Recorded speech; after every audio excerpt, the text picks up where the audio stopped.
नमस्कार साथियों। आज हम बात करेंगे एक ऐसी महिला की जो अपने समय की सबसे विवादास्पद और रहस्यमय शक्तियों में से एक रही थी। जी हाँ, तो बात करते हैं माँ शीला आनंद। अब जो माँ आनंद शीला जो थी वो सबसे करीबी थी ओशो जी की, और वो अनुयायी भी थी। साथ में रजनीशपुरम की एक ताकतवर नेता और दुनिया भर में चर्चा का विषय बनी। तो चलिए आज जानते हैं उनकी पूरी ज़िंदगी की वो कहानियाँ जो आज तक आपने नहीं सुनी होंगी। तो आप हमारे साथ जुड़े रहिए और जानिए माँ आनंद शीला के बारे में, उनके जीवन के बारे में, उनके कर्तृत्व एवं व्यक्तित्व के बारे में, और साथ ही क्या कारण थे जिनसे वो इतनी विवादित रहीं। तो पहले हम बात करते हैं इनके प्रारंभिक जीवन की।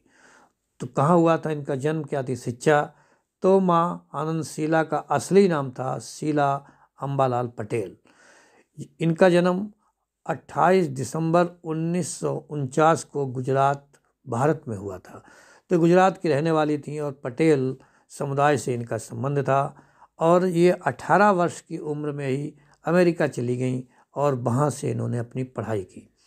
अब जो इतनी चर्चित बनी है, केवल इतना काफ़ी नहीं था कि ये पटेल थी या गुजरात की रहने वाली थी या इन्होंने पढ़ाई लिखाई कहाँ की।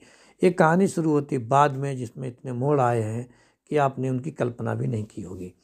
अब इनकी होती है ओशो से मुलाकात। ये इनकी मुलाकात होती है 1972 में, जब भारत पे लौट के आई तब इनकी मुलाकात ओशो से हुई और उस मुलाकात में ही ये अनुयायी बन गई।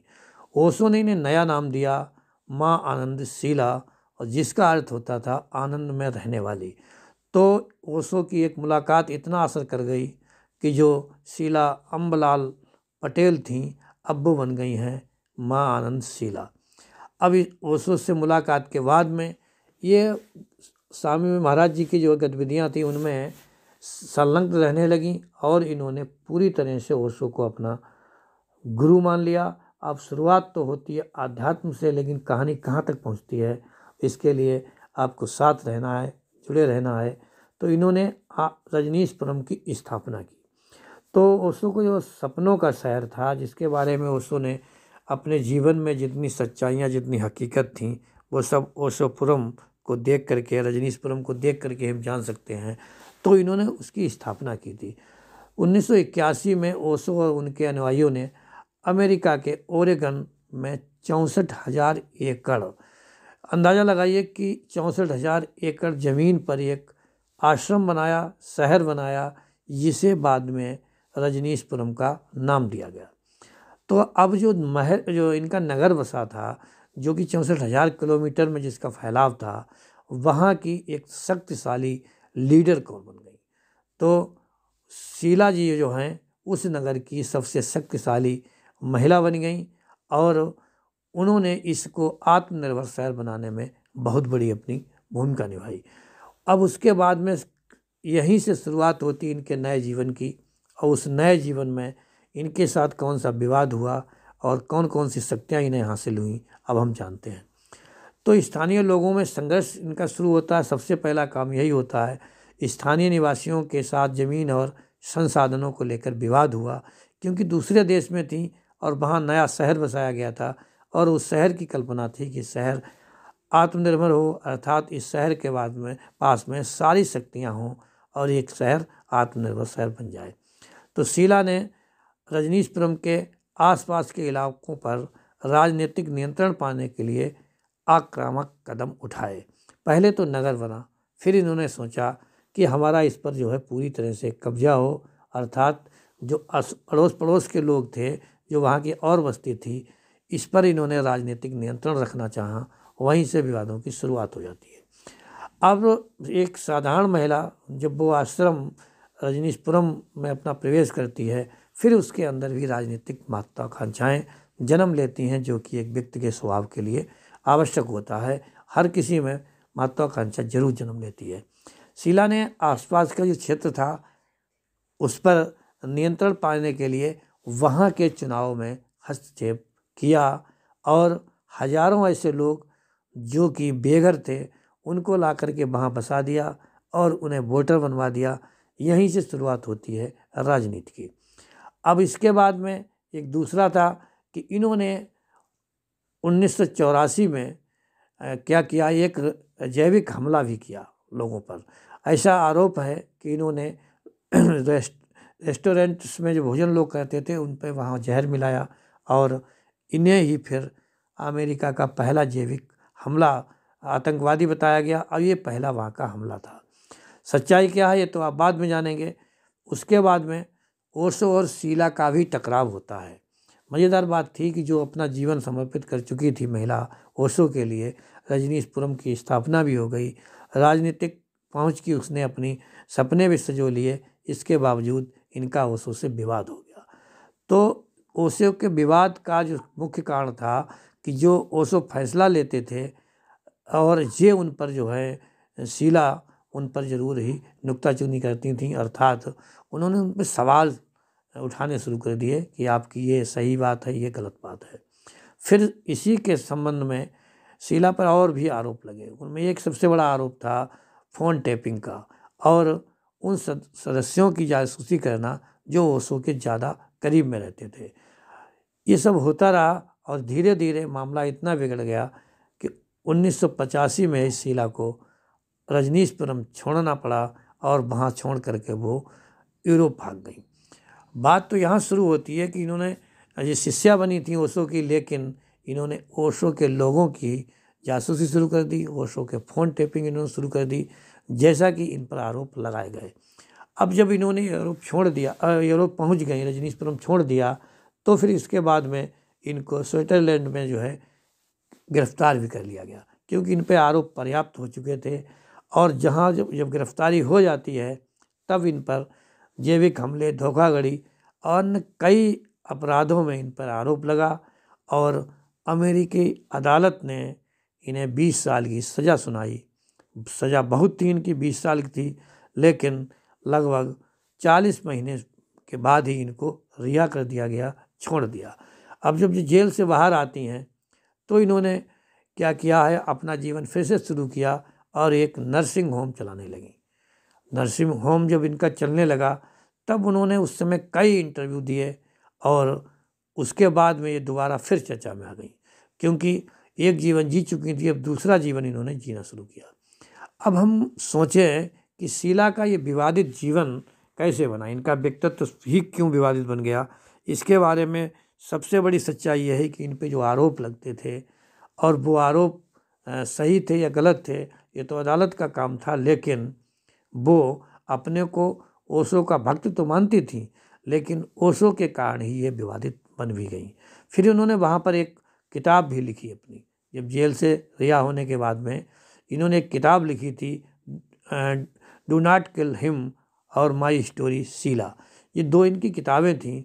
उन्होंने उसमें कहा है कि मैंने जो भी किया वो ओशो के लिए किया। इस प्रकार से शीला कहती हैं कि मेरी व्यक्तिगत कोई आकांक्षा नहीं थी, मैंने रजनीशपुरम की भलाई के लिए या ओशो के व्यक्तित्व के लिए सब कुछ किया है, लेकिन मामला यहाँ तक नहीं सिमटता है। बाद में इनके हाथ जो आता है वो बहुत गंभीर है, अर्थात ये आरोपों की खान बन गई, इन पर तरह तरह के आरोप लगने लगे। और इनकी कहानी जो थी बाद में शक्ति की कहानी थी, महत्वाकांक्षा और विश्वास की कहानी बन गई। इनका पूरा जीवन ऐसा है जिसमें साधारण रूप से हम नहीं तय कर सकते हैं कि वो एक नायक थीं या खलनायक थीं, और उनके ऊपर जो टैग लगा है तो नायिका और खलनायिका के बीच में इनका जो है जीवन घूमता रहा। और इन्होंने अपनी तरफ से यही स्वीकार किया था कि मैंने जो भी किया है वो ओशो के लिए किया है। अब जो इनकी जीवनी है उससे अगर बात की जाए कि हम लोगों ने क्या सीखा, हमें क्या सीखने को मिलता है, तो यही था कि इन्होंने अपने जीवन को सौंपा था एक सन्यासी को। राय थी इनकी ये कि हम इस आध्यात्मिक क्रांति के द्वारा समाज में बदलाव लाएंगे, लेकिन धीरे धीरे महत्वाकांक्षाएं इनको इस मोड़ पे ले आईं कि ये ना तो सन्यासी बन सकीं, ना एक साधारण महिला, और पूरा जीवन इनका विवादों से घिर गया। और ओशो जो थे, जब उनसे खुद ही विवाद हुआ तब ओशो ने इनसे पीछा छुड़ाना चाहा और इसी चक्कर में ये यूरोप स्विट्ज़रलैंड छोड़ करके यूरोप भाग गई, लेकिन वहाँ भी इनका पीछा नहीं छुड़ा।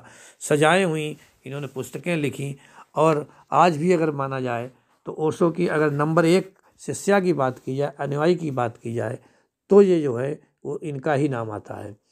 अब ओशो ने जब शुरुआत हुई थी तो 1981 में ही इनको अपना निजी सहायक नियुक्त किया था।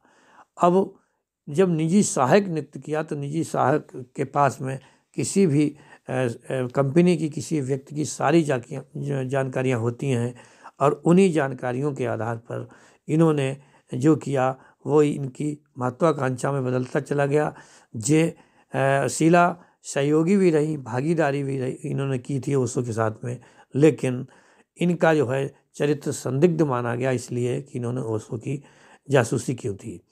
अब शीला ने जो इन पे राजनीतिक आरोप थे वो साधारण आरोप नहीं थे, उसमें यही था कि ये अमेरिका के अंदर का जो चुनाव था उसमें घुस करके और खुद ही ये पैठ बनाना चाहती थी। तो इनसे स्थानीय लोग भी नाराज़ थे और बाद में जब हमले की बात हुई, जैविक हमला इन्होंने करवाए, तो फिर स्थानीय प्रशासन से लेकर के अमेरिका का प्रशासन भी नाराज़ हो गया और इन्हें बाद में जो है वो छोड़ना ही पड़ा।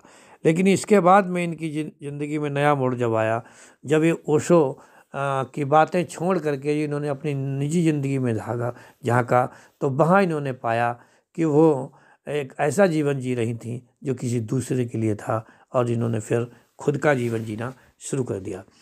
अब ओशो जिस प्रकार से विवादित थे तो कहा जा सकता है कि इनका भी उस विवाद होने में इनका ही सहयोग रहा है। ओशो खुद ही विवादित थे, लेकिन दुर्भाग्य ये रहा कि ओशो के साथ शीला का जीवन भी विवादित हो गया। अब इसके बाद में जब अदालत में ये मुकदमा लाया गया कि इन्होंने फ़ोन टेपिंग की है, तो इनके जहाँ ये रहती थी इनके आवास की जब तलाशी ली गई तो वहाँ सबूत भी इस बात के मिले थे कि इनके पास ये चीज़ें थीं, अर्थात ये उसमें टेपिंग में संलिग्ध थीं।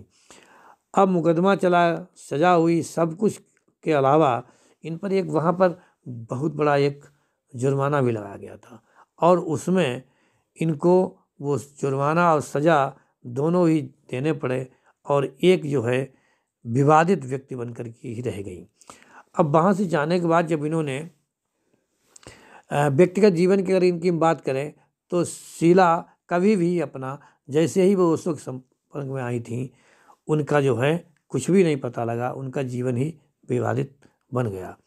और ये भी कहा जाता है कि ये जो हैं शीला पहले से शादीशुदा थी, इसके बाद में जब ओशो से मिली इनके पति की मृत्यु होती है और उसके बाद में इन्होंने ओशो के ही एक अनुयायी से शादी कर ली थी और उस शादी में भी इनको सफलता नहीं हासिल हुई क्योंकि उसके बाद में इनकी भी मृत्यु हो जाती है। इस प्रकार से आपने देखा कि एक चर्चित व्यक्ति के साथ जुड़ने के बाद में शीला चर्चित तो हुई, लेकिन चर्चा के साथ में इन्हें विवादों ने भी इनका पीछा नहीं छोड़ा और विवादित भी रहीं और इनका जीवन एक साधारण महिला का नहीं था। अब हमें सीख मिलती है इस वीडियो से, हमें इस कहानी से, कि आप किसी के अनुयायी भले ही हों, लेकिन आपको जीवन में फैसले अपनी इच्छा से लेने चाहिए और सार्वजनिक हित के लेने चाहिए। यदि आपके अंदर अति महत्वाकांक्षा आ जाती है तो आखिर आप किधर के भी नहीं रहेंगे, जीवन आपका जो है वो नरक में बन जाएगा। वरना उस समय ही जिस आश्रम में आने वालों की संख्या लाखों में होती थी, जहाँ करोड़ों रुपए का जो है काम होता था, जहाँ इतने अमीर लोग जुड़े थे, हिंदुस्तान का ऐसा उस वक्त कोई समुदाय नहीं था जहाँ के लोग रजनीशपुरम ना जाना चाहते हों या ओशो से मिलना ना चाहते हों। लेकिन ओशो की मुख्य शिष्या ही जब उसके जीवन का ये हाल होता है तो दूसरों क्या होगा, ये तो अभी भी शोध का विषय है। अब हम कल फिर मिलते हैं एक नई वीडियो के साथ, एक नई कहानी के साथ। तब तक के लिए जय हिंद, जय भारत।